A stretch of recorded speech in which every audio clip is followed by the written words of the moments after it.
interact strongly with each other, and it could be in biofilms as proposed by George a moment ago. And only then, well, you get the first cell at some point. Again, paying attention that this transition nobody really knows, and I think it will be extremely difficult to figure out how this transition goes from those rather simple systems into cellular life.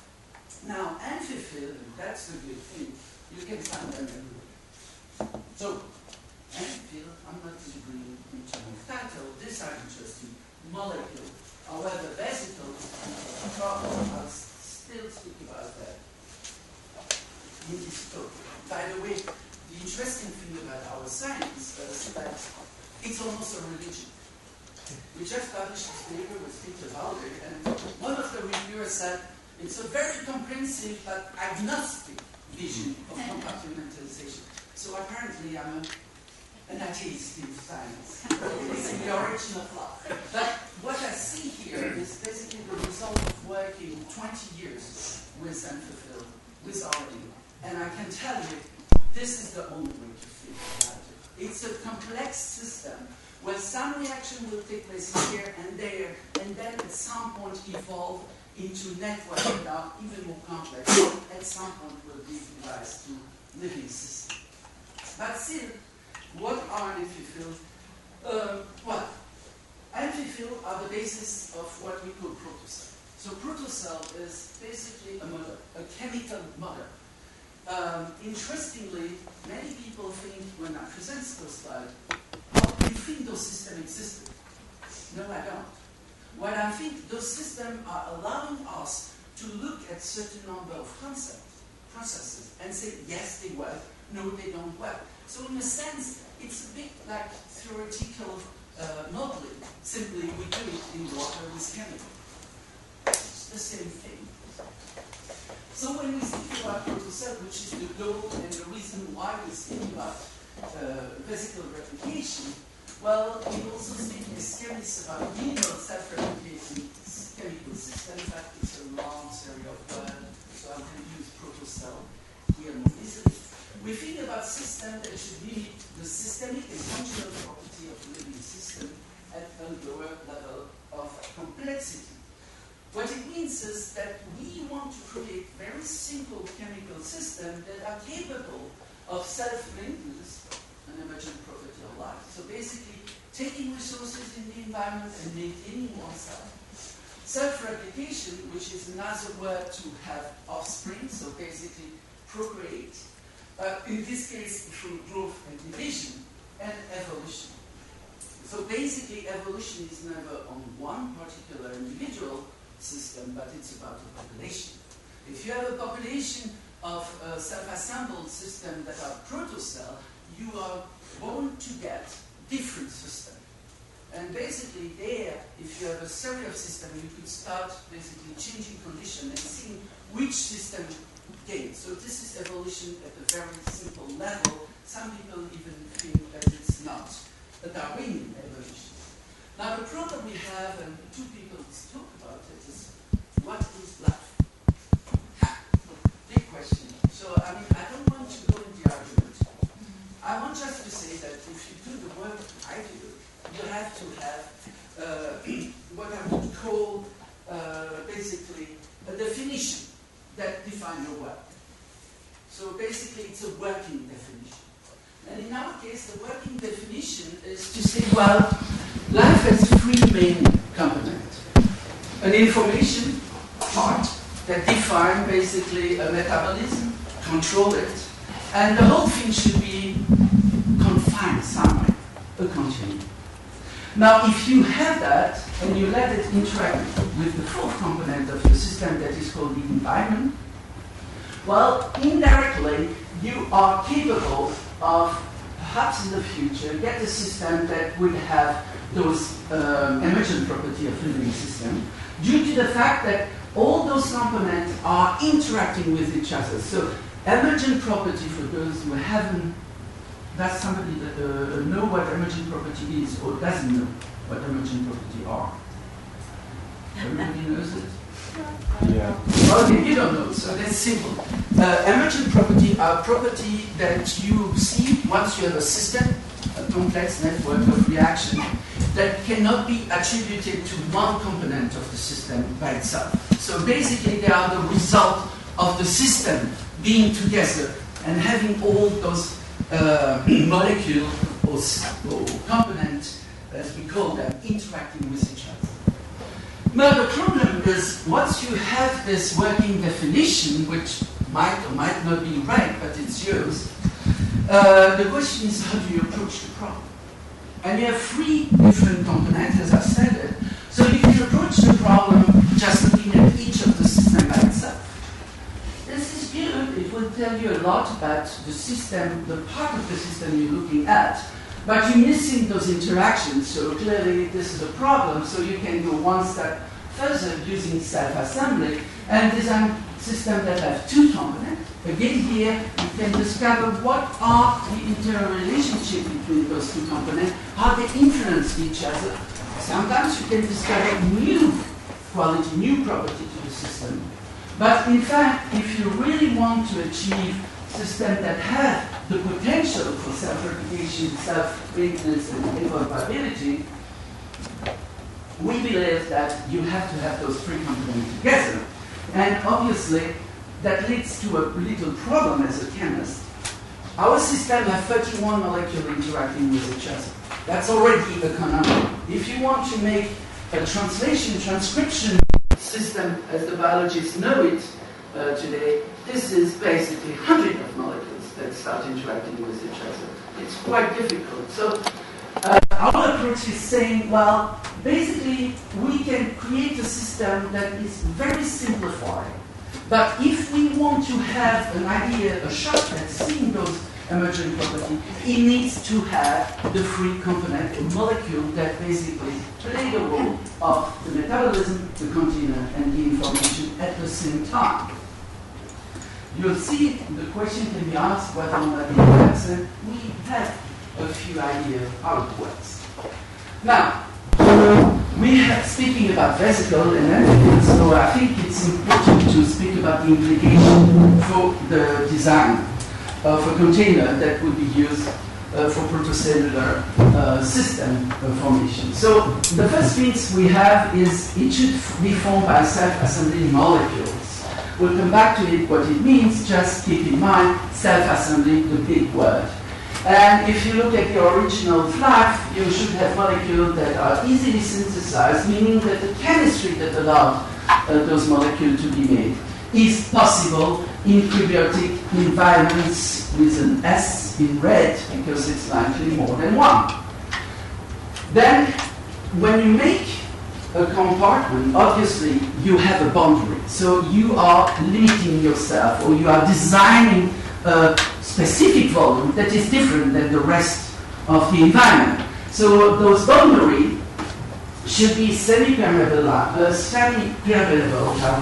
facilitate exchange with the environment. Because remember, at least at the beginning, your system will rely on whatever is available in the environment in terms of origin of life. They are a very simple system. In the lab, it's the same thing. Now, the boundary, and this is perhaps a bit different than what most people are thinking, I think the boundary should support the catalytic function. And you will see in a moment why. I think people, when they see a vesicle, just see a volume of water being encapsulated in a membrane. That's what most people see. What I see is actually a very specific environment that is both hydrophobic and hydrophilic, called the membrane, and some water around it. But the membrane itself, even if it's tiny, has properties that are completely different than the water. And finally, if you want to self-replicate, you have to have a system that is still dynamic. Yes, you can use iron sulfate to make container. That's what Bill Martins, for example, proposed. Very nice, but it's hard, it's solid, it's a very strong compartment, but try to replicate it, difficult, basically, because you have a too strong system. So again, we are facing a system, a problem that is general in our region of life. I love the water, I hate the water. I love stability, actually not too much of it. This is an important thing. If you want to evolve, if you want to be dynamic, you have to find a way to basically have both stability, so that you can run reaction at a certain time, and dynamism in the system, so that you can observe dynamic processes that are essential for life, and likely were essential for those primitive forms of not yet living systems. So, what are amphiphile molecules? Does somebody have a definition for amphiphile molecule? Yes, please. Polar, heterotype, non-polar type. Very good. So, well, that's the definition. That's a simple. Actually, there is one class of amphiphile that would fulfill all those requirements. This is the single chain, hydrocarbon chain amphiphile.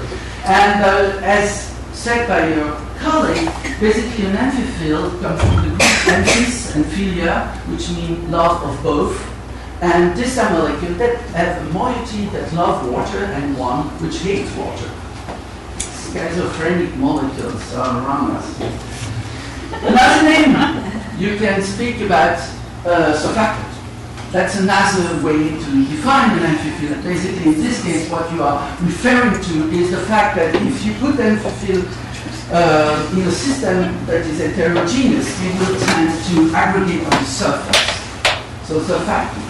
And they look like that. This is a prototypical amphiphile in our lab. So you have this hydrophilic or charged moiety that is called head group. And then you have the hydrophobic apolar moiety that is called tail. So both hydrophilic and hydrophobic molecule. By the way, those molecules, you use them every day in your life. They are called soap. Oh, that's an important thing. So amphiphile come in all form, size, and quality. Oleic acid is another very simple amphiphile. Here we have QPC, which is basically the lipid forming your membrane. Cholesterol is another one. Some bacteria, I don't remember the type of bacteria, but John might be knowing that, have what we call ball amphiphile. These are extremophiles. So basically, in this case, you have two head groups flanking a region with, which is hydrophobic. But don't forget, protein or peptide can be amphiphilic too. So if we look at the origin of life, the first question you have to ask is, what is plausible? Are amphiphile plausible molecules on the other Earth? And well, when the Murchison meteorite touched down in Australia, there is a lot of effort that was given to try to figure out its carbon content, and especially the soluble parts of the carbon content. And basically, Dave Deamer in Santa Cruz, or no, Davis at the time, UC Davis, did some experiments where he shows that the soluble organic compound could self-assemble into vesicle, what looked like vesicle. So that was interesting, and what was discovered is that actually we have a large portion of those soluble compounds that are monocarboxylic acid, okay, monocarboxyl, and this is the acid function. And this is an example of one of those amphiphile. And actually, later on, it was found by, for example, Pizzarello group, that you had basically a collection of those monocarboxylic acid. And interestingly, now I think we are at 12 carbon, but at the time it was 10 carbon. Basically, you can see that you have the very short ones that are in abundance. This is an operation, actually.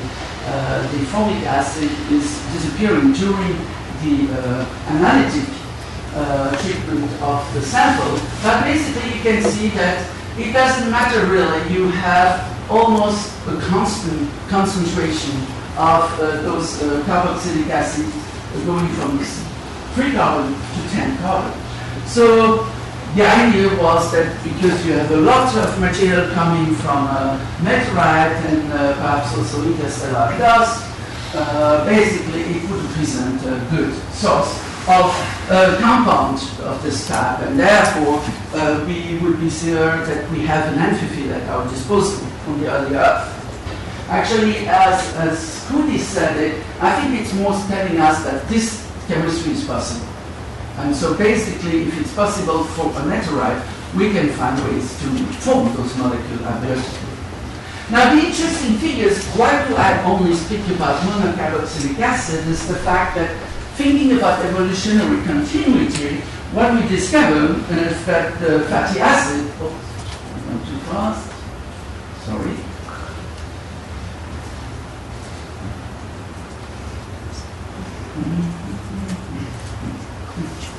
This fatty acid is still here today. All phospholipids are basically a more evolved form of fatty acid. You can see here we have degenic acid, but in lipids it's palmitic acid and oleic acid, so they are clearly still there, thus their interest for us. Now, can we make them on Earth? Well, the Fischer-Tropsch type of reaction actually is a good way to make them. Now, when you look at aspect of this series, what you discover is you don't make one, you make again a series. Like in meteorite, you don't have one, you have a series, a collection of those molecules. Actually, in this case, starting with formic acid, what you discover is that there is more to it. There are alcohol, there are simply alkane, there are various aldehydes also have been found, and so on and so on. So clearly a wide mixture. Are the only amphiphile we could create? Working with John Santander at MRC, we decided to look if we can make phosphate amphiphile.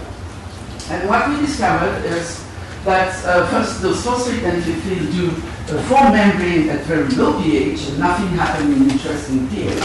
But we can basically make them using inorganic phosphate urea and cooking the whole thing in the presence of a substrate that is called decanol. So basically the alcohol with the same chain length in carbon. And it's working fine. Actually, once you finish your reaction, if you radiate the reaction, because you are at high temperature, 120 degrees, what you will see is actually you can even form system at higher pH. So clearly we are capable of forming amphiphile in relation with the origin of life. And if we do a survey of those amphiphile, and this is only a very narrow number of amphiphile, what you can see is that you find in contract, so an explanation to smiley faces, we have found them. The phase I'm not too happy is we have found molecules that are clearly related to those molecules. So for example, in the case of, well, let's take an amine, what you have found is perhaps butylamine, so 4 carbon, which has no amphiphylic quality by itself, but if you find the butylamine, it's a stretch of, it's not a stretch of thought of thinking that if we look more carefully at something, we'll find the system. And obviously, we have a lot of molecules we don't know how to make, or we haven't seen in meteorite, which doesn't mean that, by the way, that they don't exist. It just means nobody has looked for them. If you look at the first carboxylic acid that were found, they were hexanoic acid. It was in 1756. In 2000, we have everything up to C12. So clearly, people have looked into the question and have discovered more molecules that they had ignored before. Now, the result of that is if we think about recreating systems that are modeled for the origin of life and modeled for systems that might have been existing before cells emerged, we will have to use mixtures of various single chain amphiphile. The chain length, the headwork function, even the number of chains could be different. So it's a wide mix. It's difficult to work with. The second thing that is difficult is once you have the mixtures and you factor in environmental impact, like the pH, the dilution, the salinity, the temperature, while the fluctuation of those various parameters, the problem becomes very difficult to comprehend and to analyze. So the question here for us has always been how can we handle those problems. And then a colleague of mine said, well, you have azo molecules, they can also play a role. Yeah, of course. You take azo molecules that are not amphiphilic by themselves, they will interact with the acid function of your carboxylic acid, and there you have a problem. So the problem we face when we look at self-assembly of the system is they are often intractable if we use real mixtures. So we tend to simplify the problem by using binary mixture, quaternary mixture, and things that are much more simple in order for the student, the PhD student, to be able to finish it in time where he can finish the thesis. I mean, some of this experiment I will show you, it's the work of 3 years of a PhD time. So obviously we have to pay attention to that, and we have to publish. Sometimes the question that relates the self-assembly to water is a bit ignored. But why does a molecule like an amphiphile self-assemble in water? Well, if you think about it, when you have a molecule dissolved in water, what happens is the water has to reorganize itself around the molecule to solubilize the molecule. Now, in the case of a charged molecule, the reorganization, the solvatation shelf is easy to obtain. In the case of hydrophobic molecule, it's more difficult because hydrophobic systems do not interact with water well. So the self-assembly in this case is in part due to the fact that a system tends to minimize its entropy. And the best way to minimize its entropy when you have molecules that are hydrophobic is start aggregating them. You gain freedom in the hydrogen bonding for the water molecule. In addition, you have electrostatic hydrogen bonding between the head group or the head group and the solvent, and these long tail themselves are assembling due to van der Waals and hydrophobic forces and hydrophobic effort.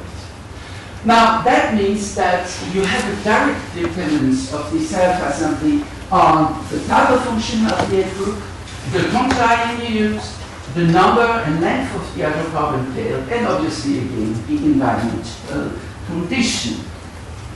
So, one parameter that we often use, and I will use over and over, is called the critical vesicle concentration. So the critical vesicle concentration is basically a value, a concentration in terms of amphiphile molecule that define basically the threshold concentration above which those amphiphils will start self-assembly. Now the interesting thing is before that they are as monomer, we call them monomer, it should be single molecular species, but monomer from the polymer chemist. And once you self-assemble, once you pass the CVC, so first you increase your concentration in the aqueous solution, you have the CVC, at this point you start forming aggregates. But this monomer concentration doesn't change, actually it flattens out. And that means that any aggregate of amphiphile will at any given time be in equilibrium with the single or the monomeric species. Meaning that molecules that are monomeric will associate with the aggregate, while other molecules that are in the aggregate will dissociate. With one single amphiphile, that's easy, but imagine if we have a mixture. That's an interesting question, because we know we have mixtures. So, if we have mixtures, do we make amphiphilic structure that are basically containing all the components that we had in the primary sample, or do we have some form of fractionation? And this question is important for the origin of life, because obviously mixtures of amphiphils will basically influence the self-assembly process, the type of structure, the stability, and the functionality of the system. So here I have just for show and tell, is it moving? Yes, it's moving. We have two amphiphils. We have your cellular membrane amphiphyll, and you have decanoic acid, 30 millimolar here, 60 millimolar here. You see that basically your sample is turbid. It's studied because you have what? Does somebody have an idea what we are observing here? We are observing vesicles. And basically, because of their size, vesicle will scatter light. And that's what you see. Another example, you all know milk. Milk is white. Well, this time it's protein aggregate. And when you make cheese, you take away those proteins, and basically what remains is a white, yellowish, transparent solution on top of your cheese. And this is basically what we do. So, now what we are doing is just a simple experiment of diluting the system. And each dilution we diluted basically, in fact, achieving a doubling of the volume, the aqueous volume. So we do that, and you can see the POPC doesn't seem to change much. It's still milky. The decanoic acid, well, I will speed up the film a bit long. At some point, what you discover is the sample is, again, completely transparent. So what we have done is basically play with the CVC. That's an illustration of the CVC. If the CVC of a system is high and you dilute the system, you break apart the vesicle. You form other type of aggregates. And this is an important thing because if you look at the dependence on, for example, the length of the fatty acid system, octanoic acid being the shortest one that forms by itself vesicle, well, you can see that you need, at the optimal pH, about 145 millimole. That's too high. You can forget about it, or you have to have some explanation how you get there. By contrast, and luckily for us, POPC has a CVC actually that is in the range of 10 minus 9 to 10 minus 12 molar, which means that today morning you didn't dissolve taking a shower. Well, that's an important thing. Now, amphiphile, this disappearance of the amphiphile doesn't mean the amphiphile disappeared. It can mean two things. On one hand, it's everything is in the monomer system, so basically you have only monomer because you have a larger volume when you dilute your sample. But what it might mean is that you have another form of a self-assembly. So for example, my cells are so small that basically you won't see them. It's a transparent solution. They don't interact with light in such a way that allow that to tell, oh, I have that. Vesicle is another formation you see in this case with the same amphiphile. I can go from here to here. If I have a system where oil and water, or water and oil, I can create a wealth of compartments, not only vesicle. The most interesting compartment is called foam, or aerosol. Why do we have basically this form of formation? Why is basically possible to form structure that looks like structure we have between an oil and water system compared this system with here, the form of the way the molecule, the amphiphile molecule self-assembled is because air is an hydrophobic solvent. Something that we don't know usually, that air is hydrophobic. Air is like oil. So, chemists, well, have developed an idea, you don't need to remember, but it's, we can, in a sense, predict, looking at the molecular schemas, we can predict which type of system they will form. And this is due basically on the relation between the head group size and the tail. And depending on the system, if we have a conical shape, we'll make micelle. If we have a cylindrical shape, we'll make vesicle. And if we have an inverted truncated cone, we'll make reverse micelle, provided we have a two-solvent system. Now, let's see an example of that. So, you remember I showed you the carboxylic acid collection that we have in meteorites, in the merchants in meteorites. And one question that always fascinated me and was never answered correctly until recently was the fact, what do we do with those small molecules? Because if you have acetic acid, you all know it doesn't form any structure in water. You all know, all the chemists will know, you can make a solution of acetic acid. You use it actually every day when you do your salad dressing. The formation of structure is due to the oil-water interaction, not the acetic acid. Now, the wisdom when I started working on those questions was that, well, it's simple. You get all those elements, but you know, the smaller one, the shorter chain, stink, as somebody said 2 hours ago, and stinking means that they are volatile. So the shorter the chain, the more volatile the molecule. So if you have delivery of everything and you have a warm environment, well, those little molecules will disappear and over time, and basically then you are left with the longer one that can self-assemble. They're done. It was still not interesting, so what we did experiment where basically we were capable of sampling out the monomeric composition of our system without changing the equilibrium parameters on top of a filter.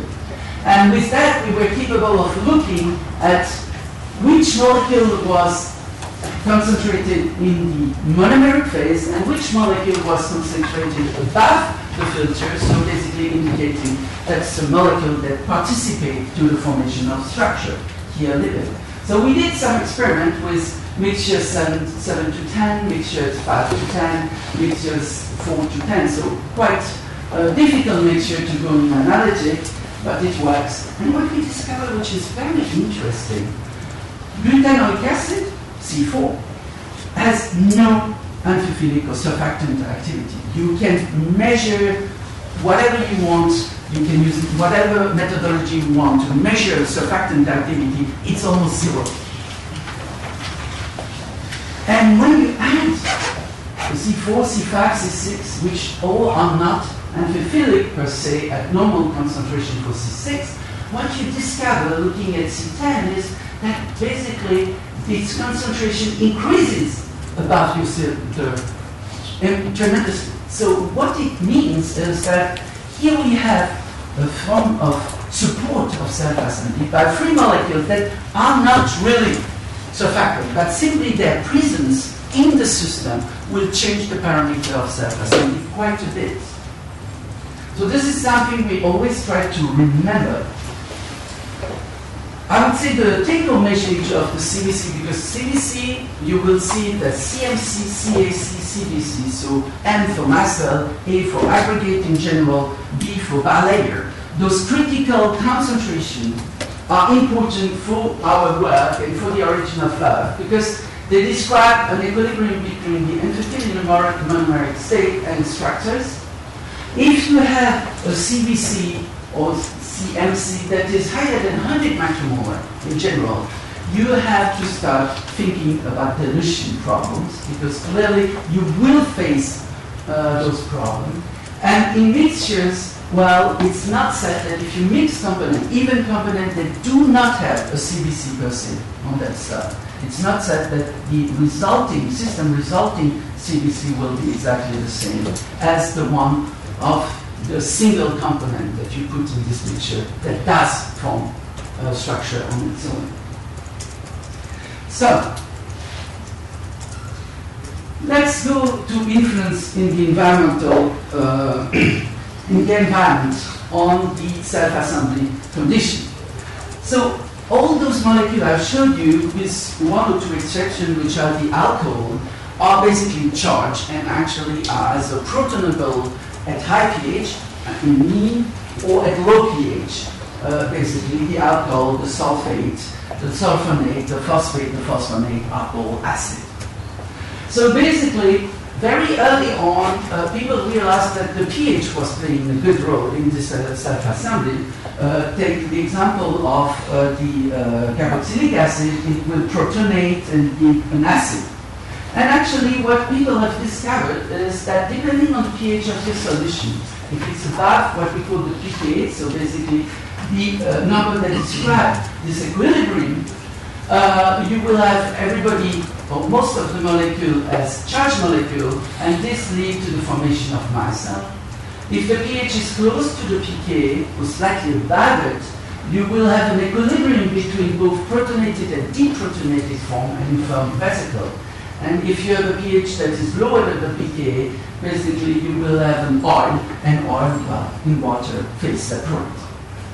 And Cistola, the name is missing here, very early discovered that basically this protonation deprotonation on led to the formation of hydrogen bonding, and that was one of the reasons why close to the pK amphiphils such as fatty acid were forming bilayer.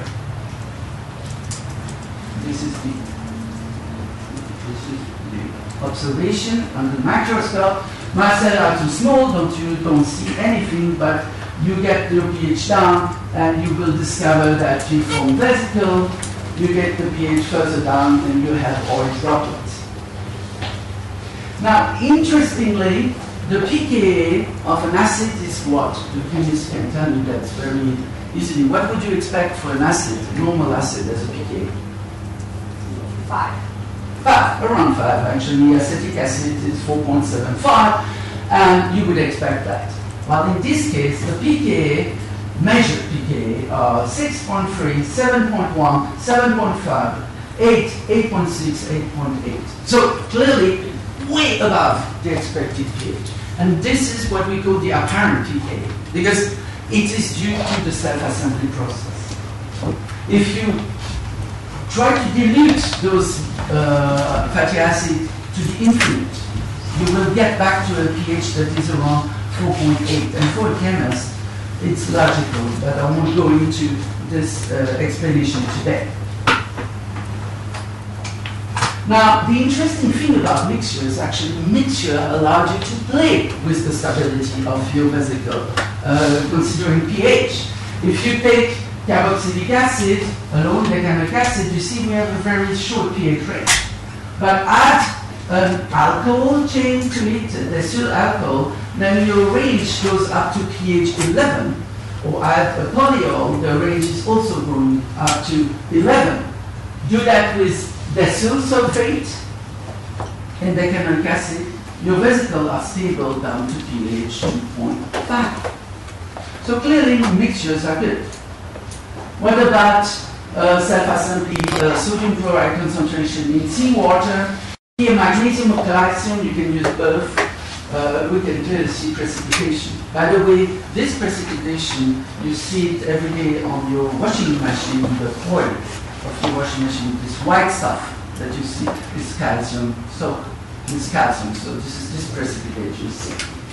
Now, if you again use a very simple mixture, what you discover is actually that at this same concentration was magnesium is chloride, in this case, is completely precipitated in fatty acid. In this case, we can still see some vesicle. They are changing morphology, but again here, your amphiphile are mixtures are better for the stability of your amphiphilic system. Temperature is now another idea. Temperature, if you listen to people, they will say to you, well, we could have a hot or a cold one, depending on who you listen to. And we wondered what it means, temperature, on stability of our system. So what we did, and we'll come back later on, extrusion, basically it's a method. You start to form spontaneously your vesicle, you have all the size possible. That goes from micrometer down to nanometers, 50 nanometers. And it's difficult to work with such a system because you don't really know what happened in the system. So what we do is usually we extrude the system, we take membrane with holes of a defined size, we push the vesicle through those membranes, and the result is the vesicle at about the size of the pore.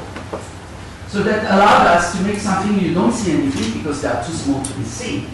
But that's the idea. And then you let them equilibrate at various temperature in buffer, and what you discover is, well, over time you start seeing large vesicles. So it means that in your system that is dynamic, some of the small vesicles started fusing together. and forming much larger aggregate. And this could be actually a problem if you think about a protocell that has to preserve its own identity. Now, again here, using a very simple assay, Fred assay, but just for those who don't do chemistry or biochemistry, will explain to that. You have two fluorophore, one is going to be excited, so it's an acceptor, and one is a donor, it's a donor, I always confuse them, and one is an acceptor. So basically what it does is, if you excite the green molecule, it doesn't excite, you don't excite the red molecule. And what you want to see is that if you start in a system where they are separated, basically you have, you have first your light, and you can observe the signal back, so no signal of the acceptor. However, if they are in close proximity, you have what we call a transfer of energy, and now you can observe basically the emission of your acceptor molecule. And that gives you an information how close those molecules are together. So you can measure distance, and you can measure how a distance changes over time, or for example, over fusion. And what we discovered is very interesting because fatty acid, like decanoic acid, 20 degrees, basically in one day, 50% of the population, of those two populations, have merged. So you cannot really think of a vesicle as something that preserves the integrity of a system, because they will merge all the time. If you add again you take a mixture, and this is the interest of the mixture, interesting part of the mixture, you reduce this mixing of the vesicle population to about 5%. And you can see it over and over. So basically, once again, even though working with mixtures is a problem, in terms of emergence of usable system on the other hand, it might have been very interesting. One big missing piece is pressure. But we thought about pressure, but since one of my PhD students got the first professorship and wants to do pressure, we don't touch that, and she hasn't published yet. So the next question you think is, well, great, we make compartments, but what's a compartment if it's empty? Well, you know, it's a compartment, great. You might play football if it's large and it's like a balloon, but try to play football with a small vesicle, it's difficult. So basically, we think about those systems as confinement system for reaction network. And basically, the function here that most of people see in vesicle is just this confinement function, as well as definition of the exchange with the environment. But what we are saying now is, no. Actually, amphiphile structure themselves, so this bilayered structure that we have in vesicle of the amphiphile molecule could play the role of catalyst, or at least of systems that organize catalysts together to make interesting chemistry. And this is a typical example of a Nichols model. I'm not saying they are bad, but they are very cell-centric. You have water inside, you have your bilayer, and outside the environment, you encapsulate your catalytic system inside them, and you carry out chemistry inside them. Another version of it would be this reverse micelle, water in oil emulsion, where you have a water system within an apolar solvent or an oil. And what is interesting as more and more is those systems that are called interfacial model, where we use actually this gray area to do chemistry. Two reasons for that. I just showed you one reason a slide ago. Vesicles are not stable. By contrast, bilayers are extremely stable. So for us, it might be a way of getting chemistry started, and Boddle showed it in the proposed the concept in a PNAS paper in 1980, where he said that basically we could start with systems like that, and over time, they could basically morph into those encapsulated systems. And that would be the start, in this case, for some typical chemistry. But this system has advantages. We'll come back to that. So one of the biggest problems is if you make vesicle is to encapsulate things into them. Because it's a spontaneous process, and on the original of or early of it must have been an original process. And here, Monomers had a PhD student when I was postdoc, so we did some DNA encapsulation in the presence of a fluorophore. And the interesting thing is, if you look at the system by using what we call phase construct, so contrast, pardon me, light, which is white light, what you see is you have dark dots and white dots.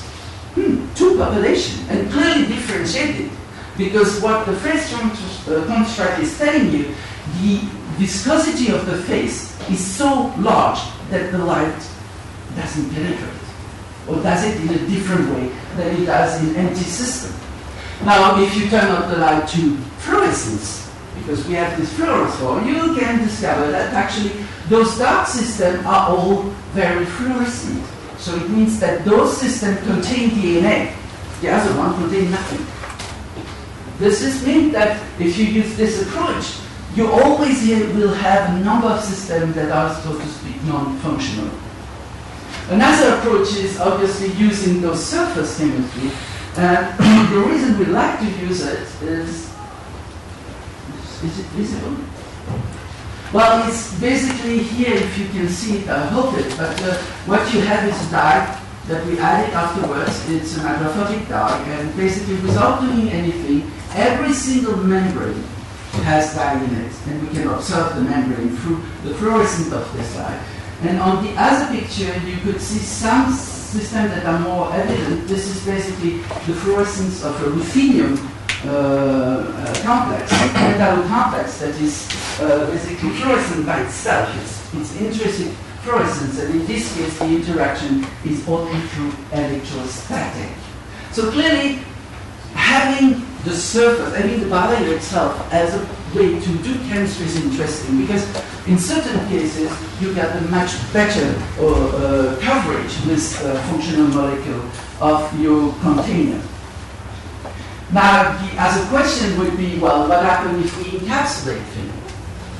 If you have very small carbofluorescent dye or rather large tRNA, you can see that depending on the length of the hydrocarbon chain, 8 carbon to 18 carbon with a double bond in the position 9, well, you can clearly see that it's not easy to encapsulate with prebiotic molecule, even tRNA.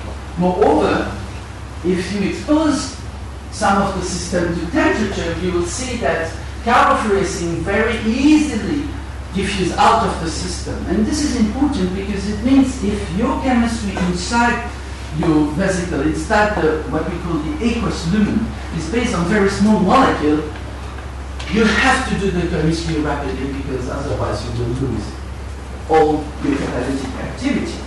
By contrast, if you take those two ruthenium complex, one of which has been derivatized with an hydrocarbon chain down below, I hope everybody sees it, well, what we can see is that basically electrostatic interaction have the same problem as basically the previous encapsulation, because over change in the surface charge of your compartment, this interaction will decrease. However, systems that are slightly hydrophobic will basically stick almost quantitatively to membranes. So if we list the advantage and disadvantage of those models, you can see that the interfacial model, well, we speak about source total self-assembly, meaning that because the system is based on everything being in a membrane and interacting with the membrane, you can basically mix all of your components and get your final system. You have no barrier to overcome. It's in direct contact, obviously, with the aqueous solution. it's a multi-phase system, and you can achieve high concentration of reacting species. The problem is you have a very small volume, so it tends to indicate that if this type of system was important at the origin of life or during the phase leading to the origin of life, it might have been for a very small catalytic system. And if you look at the enclosed model, you can have basically large complex reaction network. Actually, today's people can even do transcription translation inside a vesicle, which means that you can encapsulate over, I think it's about 150 molecules together, such that they can basically react the way they should. So basically transcribe DNA into RNA and then translate RNA into protein. The problem is that you have no interaction between the container and the encapsulated material, so the effect of the container on the reaction is really limited usually, and you have a better mimic of the cell. Obviously, if you cell-centered, it looks much more like a cell and much easier to explain. However, you have a barrier for the molecule to come in substrate, and you have possibility of releasing your internal content more easily. And finally, even if a vesicle is 1 attoliter, 10 to the minus 18 liter for a 100 nanometer vesicle, it is still a large volume for a catalyst. It's much smaller than your normal bulk aqueous solution, but it's still a large volume. So, can we do chemistry inside vesicle? Yes. We can even do chemistry that is related to the RNA world. This is the work of Arvin Chen in JOSEP's lab at Harvard. What she did is she used a monomer ribosome and encapsulated it into a vesicle that were made of myristoylic acid, GNN, which is the glycerol, monoglycerolic acid, and dodecaine. And what she showed is basically she could add the magnesium outside the system, it could diffuse inside a compartment, and over time she could basically see that the ribosome was active and basically was self-splicing as expected from a hard ribosome. In contrast, this is in solution, so clearly you see that encapsulation decrease rate quite heavily, but in the end, waiting a bit longer gives you still the possibility of reaching about the same activity. Still in the lab of Jacques Shostak, but this time it's Sheriff Manzi that did that. I did this. They encapsulate basically a system that is formed of a template and a primer. They gave a monomer of RNA, an RNA analog actually, it's almost a DNA analog, and basically showed that they could polymerize those monomer at the end of the primer. And you can see in aqueous solution, again, very rapid polymerization, whereas in the vesicle, they show that basically you can polymerize, but the reaction is not as effective. You can even encapsulate enzymes. Here we have the polynucleotide phosphorylase, and basically the substrate were given outside the vesicle. You let the substrate diffuse, and over time, after a certain lag phase, due to the fact that the monomer or the substrate have to diffuse, you can see that basically you can form RNA in large quantities. So clearly, internal reactions are interesting. I'm not saying they are not interesting or that you should forget about them, but I'm saying there might be a later evolution. One reaction actually that needs the container of a vesicle are the reaction linked to energy. If you think about polycyclic aromatic, those molecules down here, they are extremely hydrophobic, they are prebiotic, you can see them in space, and they are extremely resistant. So the likelihood that they landed on Earth exists. And when you mix those molecules with amphiphile that will form bilayer, what you discover is those molecules directly go inside the vesicle wall, inside basically again the structure. Why is that? Well, they are hydrophobic and they are not soluble in water. So this is the main reason. But interestingly, you are looking at the fluorescence, the phosphorescence, pardon me, of those molecules. So these are pigments. Very simple pigments, but they are pigments.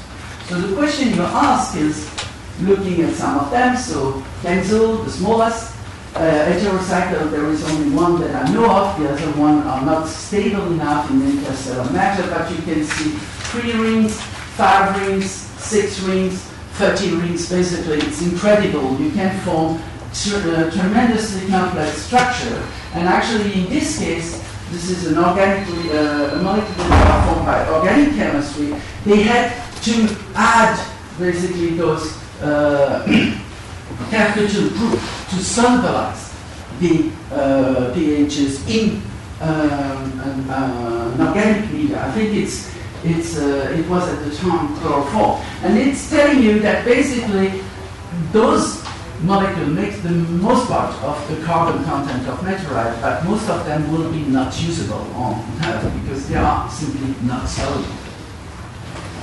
But the small one, could we do something like this? Well, if we have a pigment, basically it can be excited by light, so we could try to do convert light energy into chemical energy.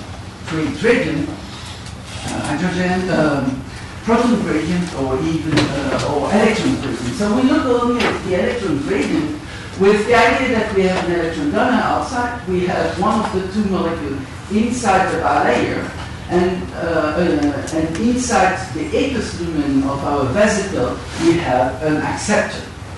And the idea would be to shine light on those systems and to observe whether electrons are shuttled from the sacrificial electron donor to the internalized electron acceptor. In this case, the acceptor is ferricyanide that become a ferrocyanide, so gets reduced, and the ferricyanide has a beautiful blue coloration, whereas the ferrocyanide has no blue signal, and that allows you to verify that there was a transfer of electron from EDTA, which is our electron donor.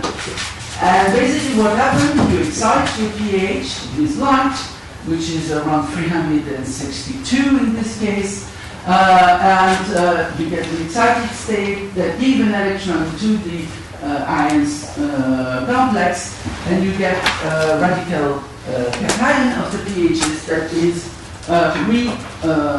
regenerated by the external sacrificial electron donor, EDTA. And does it work? Actually, it does work extremely well. This specific band of absorption that is due to our substrate completely disappear within 100 minutes. And the interesting thing is that in each vesicle, in average, you have only 13 molecules of the pHs, so a very small portion of the system. So in this case, having a compartment that has 2 aqueous domain, an internal volume and the external media is important. This is the only way you can start creating electron gradients. So we're still, knowing that, we still decided to look at a different way, a different approach. And again, what we were interested is in creating a protocell by what we call the systemic approach. So a system that would have information, catalyst, and a container. And the catalyst would be used actually to form more of the container molecule and of the information molecule. So I will only present to you the part which is the amphiphilic system. The DNA functions the same way, I mean, the information molecule function the same way according to the same chemistry. So for the non-chemist, you stick to the left part of the slide. For the chemist, for those interested in photochemistry, you can look at the right side, something will appear. So basically, we created by chemistry a ruthenium complex which notes with lots of guanine, and basically this is a diet. So basically, chemical system that is built on two parts.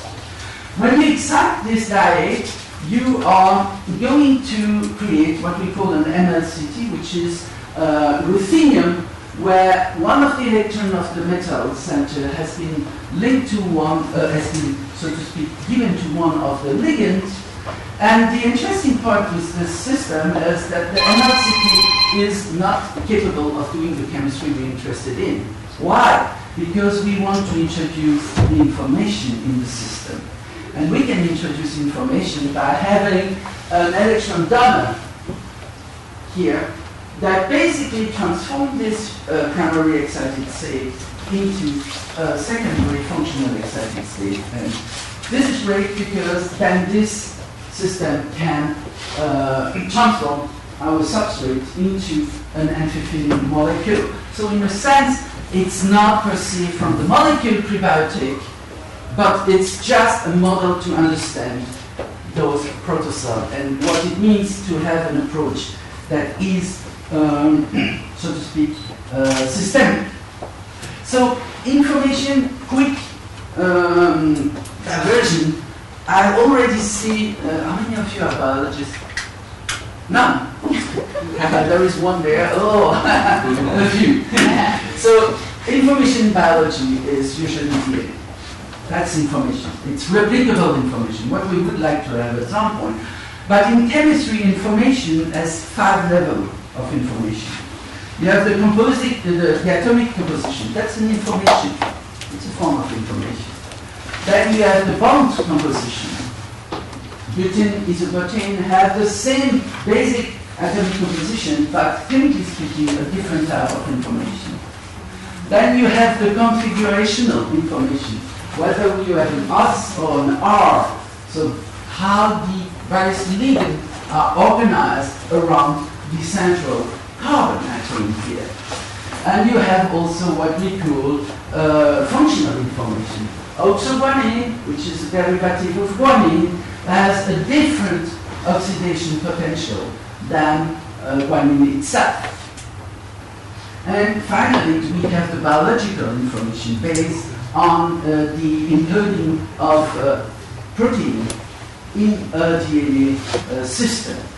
Now, why am I speaking about that is because the question of self-replication of a protocell, we ask always the question of replication of the information.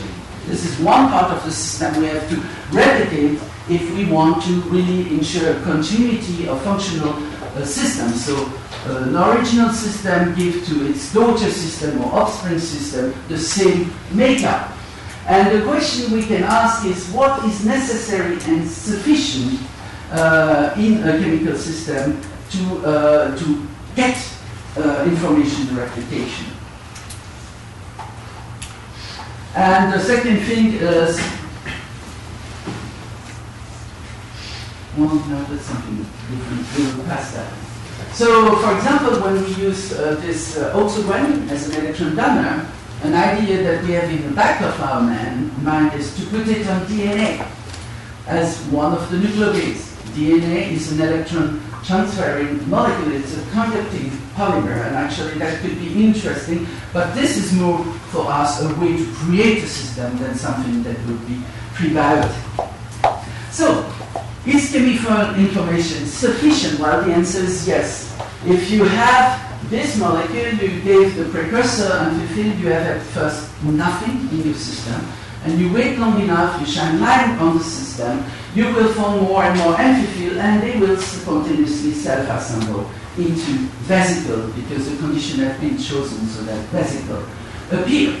Take the next best thing, which is the same compound but with guanine. Guanine has a different redox potential. Well, nothing happened. Same period of time, same irradiation in terms of light, same concentration of precursor molecule, nothing happened. So clearly, with chemical information, you can start differentiating system. Now, the second thing which is interesting about the system is, and this is purely chemical, but it's important for our idea of systemic approach, we have what we call a intermolecular chemistry possible. 1, 2, 3 molecule, and in this case we would have an intermolecular electron transfer, so basically those two molecules not being linked, it's an intermolecular electron transfer. Now we can play with it, add a linkage, and we have a p-molecular reaction with an intramolecular electron transfer, and we can even go further and add basically those hydrocarbon moiety to make it more likely to interact with bilayers. And we have done that, and the reason was we wanted to understand the power of the bilayer as a structure that will confine the element of a reaction. Because in chemistry, if you have no structure, no compartment, well, basically, any chemist will tell you that if you have a linkage between those two red and violet parts of your photocatalytic system, those reactions are preferred because it's an intramolecular electron transfer. And obviously, with your substrate, it's a big molecular reaction. And as you can see, this is the case. There are differences. I won't go into detail of the differences. And if you compare a system where the two parts of your photochemical catalysts are separated, so a intermolecular electron transfer, chemistry tells you that this is not going to work. And obviously, it really doesn't work. But add to the mix bilayer structure, the things change dramatically. And I think this is the important things that I want to give you with this part is basically the important about the systemic approach to protocell, and basically the fact that speaking about vesicle alone might not help you. You need to speak about more complex systems, because in this case what you discover is the presence of the compartment change the way chemistry is conducted. It doesn't change the reaction itself, it just changes the type of reactivity you can observe, because in this case what we discover is this system that is not in water very powerful to do the reaction we're interested in suddenly become as efficient as another system will be covalently linked those two parts of our catalyst. What it means is basically the structure replace covalent bond. This is important in chemistry. Making a bond is difficult. Associating molecule by hydrophobic effect or, for the matter, hydrophilic interaction, electrostatic information in interaction is easy in water.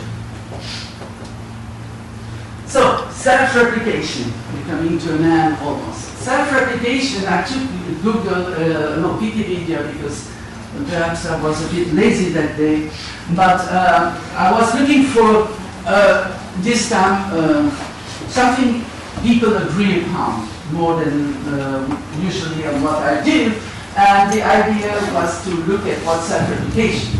And self-replication in the Wikipedia is any behavior of a dynamical system that yields construction of an identical copy of itself. I think it's a very nice definition. Biological cell given suitable environment reproduced by self-diffusion. Yes, that's correct. Now there is another thing that is interesting. It's called autopoiesis, and this is a concept that was developed by, I'm sorry, I removed their name. What's the name of? I've got. Autopoiesis. Maturana. Oh, thank you, Maturana.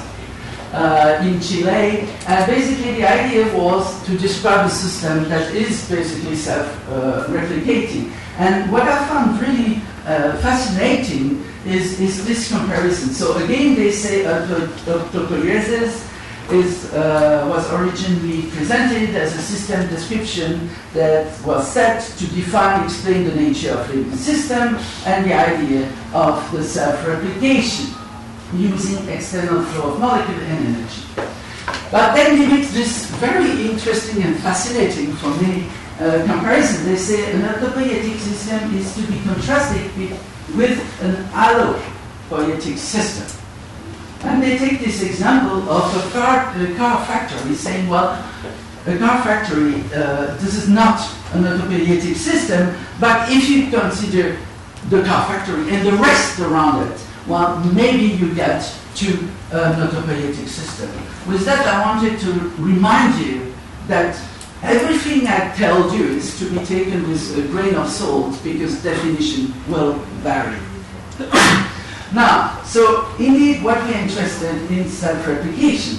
Now the problem is, and that's why the vesicle self-replication is interesting, is in the origin of life, it is likely that at least at the beginning, primitive cells lacked the complex biomachinery of present-day cells, and those primitive cells needed to rely on the self-organization property of their own component and on interaction with the environment to achieve basic cellular function, among which the self-replication and the replication. Obviously, you could now stop me and say to me, maybe self-replication, that's not much. It's an invention later on in life, because as long as you don't have a strong system like the cell, what do you need to self-replicate? You will be destroyed from time to time, you will remix with other system, a new system will occur, so maybe the self-replication of an individual system is not interesting. At that stage, the self-replication of the whole system, the whole collection of systems that are present, that count. But still, people have said, well, self-replication is important, and it's basically two different processes. One process where we have an uptake of new amphiphilic molecule, the system grows, and then a second process where, due to shear forces or various properties of your system, you have a spontaneous division of the system. Here, interestingly, in this paper of JOSEP and Louise, they are very cell-centered, because the division by 2 in the middle is something we never observed already. It's one event in 1,000 events. Usually we observe budding. We'll see it in a second what budding means. So the question here is obviously, where do you get your amphiphile? And obviously, the roof, well, we could think about a direct uptake of environmental amphiphile. And obviously, if we have an abiotic formation of amphiphile, then there will be amphiphile around, so you could take out those amphiphile. Or what you could get, which is in my way perhaps more interesting, is an internal synthesis by the system. So this is perhaps the later stage of evolution. The division process is a bit more difficult, because it's labeled due to thermodynamic instability, which means we don't really know how the division path. We can use shear force, that works. We can basically use the fact that if indeed your vesicle becomes too large, it will tend to form a bone structure. You see, this is like a bone, and at some point it will separate. But these are more difficult questions to answer. So, source of amphiphile molecule, obviously, we got in the direct environmental uptake. We can basically have the environment that deliver you amphiphile, and they get absorbed on your system, or you can scavenge them from the neighbor. Yeah, trick. That's interesting. You have a population of vesicles. Certain vesicles will see it will scavenge building block from other vesicles, form of early predation, perhaps. Or you can have basically amphiphile uptake that is linked to an internal synthetic activity that doesn't make amphiphile per se. On the other hand, we have in situ amphiphile synthesis, and in this case, these are usually precursors that are quite evolved as molecules, but For example, you could have an alkaline anhydride hydrolysis that has been shown by Louis group, or our system with photochemistry. So let's see what we can learn about.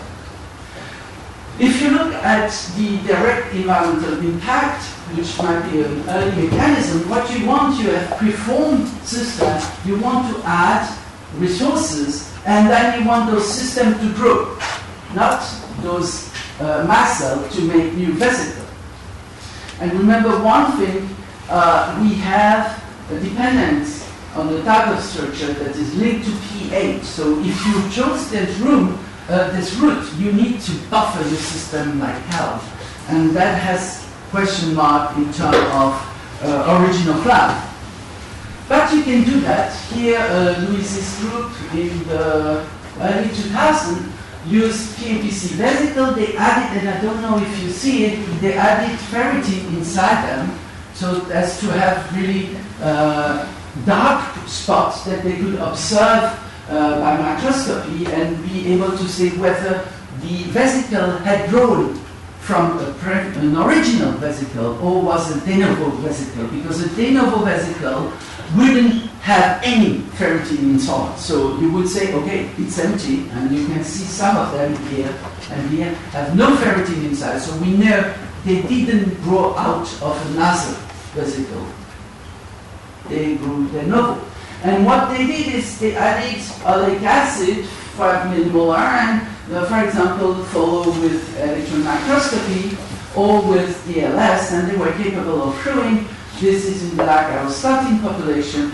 We add some resources in the system, some amphiphile, and now we have a population that is much more polydispersed. The vesicles are bigger, so they grew. Shostak and Martin Enzik, in a famous paper in Science, decided to look at the question a bit more carefully, and what they did is they used a double syringe system and slowly injected their mast cell onto preformed fatty acid vesicle, and they discovered a lot of interesting things. For example, depending on the mast cell concentration you inject, you will have a propensity to grow preformed vesicle or to form new vesicle. That's an important thing. Dump a lot of material into your system, most of the material will form something new on their own. Slowly inject some material, then you will have an addition of this new material to a pre-existing system. And actually, depending on the rate, they were able to show that 90% of their material were landing in vesicle.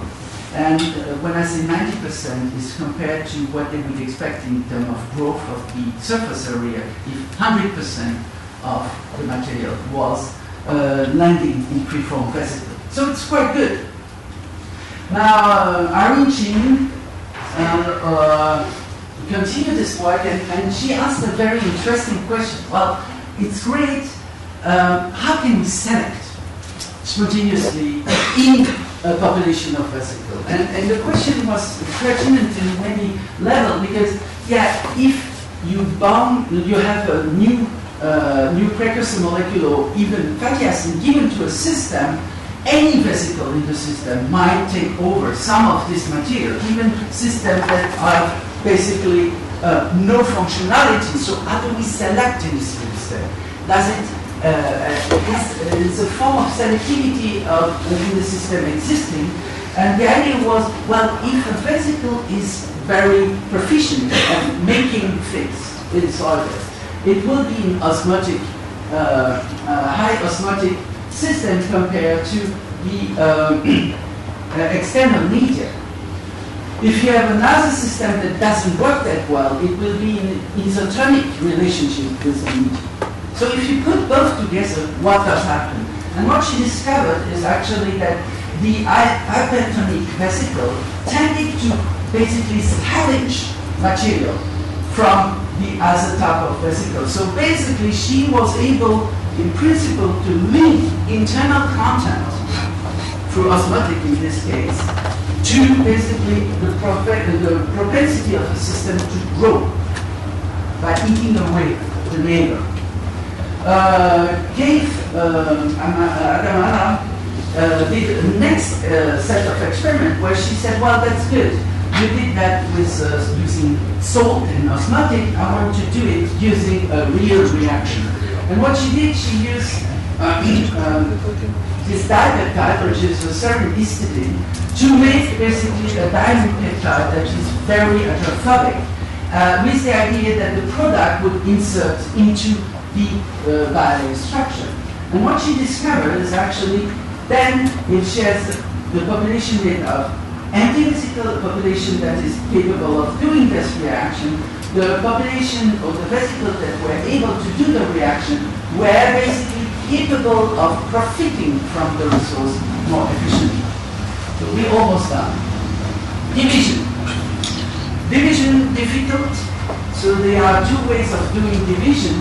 One way is to use pore extrusion through pores. That's a very scientific way, but not very precise way. But basically, again, 1980, using this approach, was capable of showing that it could take a population of vesicle, grow it, divide it, grow it again, divide it, grow it again, divide it 5 to 7 times, so indicating that those systems are stable enough to allow you to have growth, self-replication of vesicle over several generations. The same thing applied here, simply a different way of looking at the force that allow for division. In this case, Zhu in the lab of Chuck Shostak discovered that adding mast cells to vesicle led to formation of tubes, and those tubes, if agitated, would basically divide in smaller vesicles. So you would have, in this sense, a growth and division system. Now, the last thing that I want to speak about, because it's an important thing in my view, is we can use in situ synthesis of amphiphile. And one of the systems, I will pass this slide, is to use, for example, precursor molecule like this one. So this is called an anhydride. And if you basically have the right condition in pH, it will form two amphiphile that then will grow membrane. And it works quite well. Actually, when Peter Valde did this experiment, what he shows is that a vesicle where you have an internal catalysis is able actually at the same time to grow and divide. Now what we asked in my group recently is actually split. So we make our vesicle, homogenize them, substrate uptake, photochemistry, something happened. If you look at the morphology of the compartment here, you would say there was growth and division.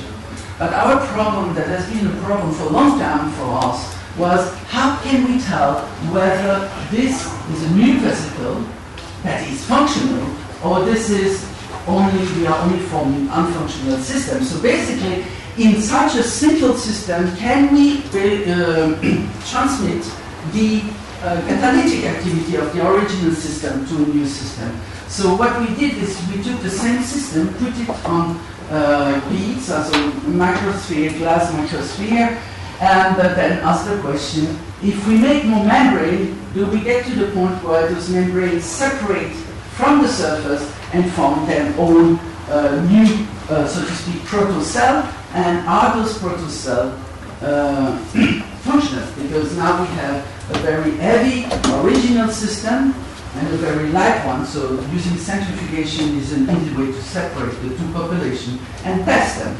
And what we did is, over time, we can see this budding out of the membrane. It's clearly here. And then we can separate the system. This is the second generation. And we test the two systems. And what we discovered is actually this catalytic, photocatalytic production of amphiphile was inherited by the second generation of the system. We were still capable of transforming the resources into their own boundary plot, while the original remaining system hadn't lost its activity. So in a sense, we are capable of transferring information. And in my view, to finish quickly, it might have been the first form of inheritance. Is basically not an inheritance in form of DNA, RNA, but in form of functionality in a system. Thank you.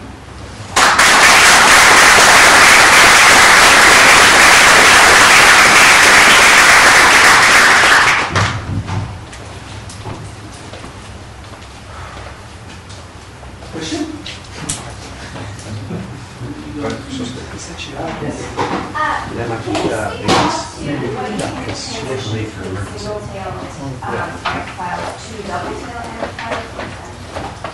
When is a big question. I can speak why it would be interesting and why it would be disadvantageous. I think if you look at the stability of double chain amphiphile, it's much higher. So this is clear. At some point, it's really an advantage because they are resilient in terms of pH, temperature, so everything you want to try them. But they have two drawbacks. One drawback is they are almost impermeable, and that's a problem because if you are using the external media as a way to get new chemicals you can transform into your own, and you get cut out the external media, you have a problem.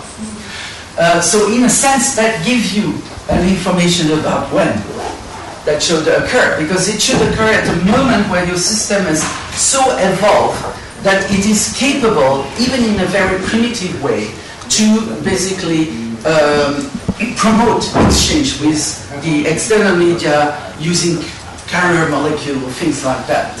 So this is the point where you would have this transition. I would say